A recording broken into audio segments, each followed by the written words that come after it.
जो किसी पशु पक्षी का जब अंडा गिरता है नीचे तो उसके दर्शन होता है, कितना उसमें लिबलिबा मल भरा होता है, कितनी गंदी चीज देखने में लगती है, वही जीव रूप धारण करता है जाके।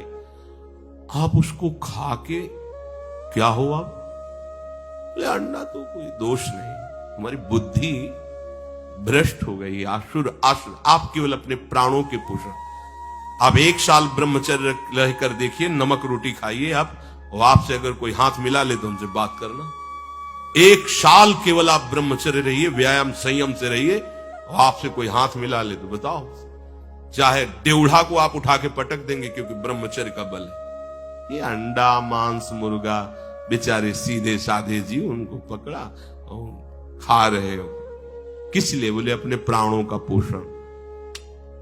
ये बुद्धि भ्रष्ट हो गई, मलिन हो गई है। सबसे प्रार्थना है, यदि आप ऐसा करते हैं तो आप देख लेना कि आपका परिणाम कैसा भयंकर होगा। यमदूत उसी के शरीर को बड़ी बड़ी गर्म सरसियों से शमशियों से ऐसे नोच करके और उसी को खवाते हैं।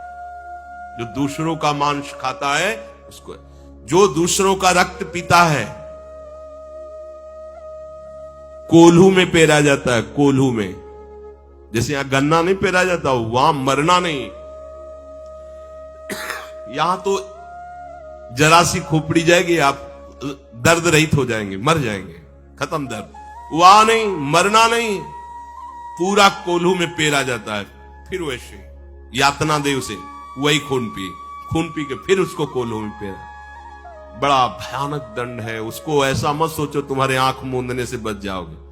बिल्ली जब कबूतर पे झपटती तो उड़ना नहीं, वो सोचता है आंख मूंद लो बच जाओ, आंख मूंदा बिल्ली झपेटे में ले गई।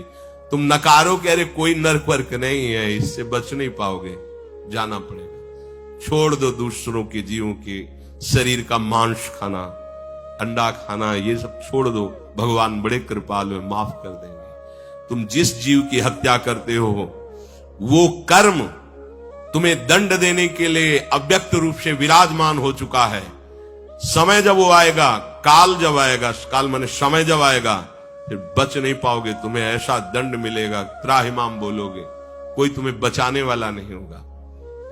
यज्ञ में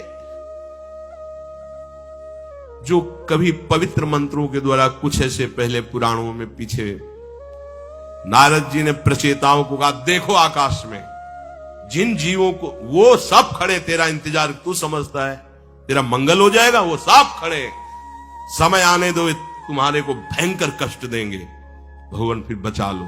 वह एकमात्र उपाय, सब बंद करो और हरि शरणम, हरि की शरण में जाओ, वो सब क्षमा कर देंगे। एक उपाय, हरि शरण में हो जाओ। कितना पापाचरण लोग करें, कितना छोटा सा जीवन, इतना बोझा ला दोगे तुम।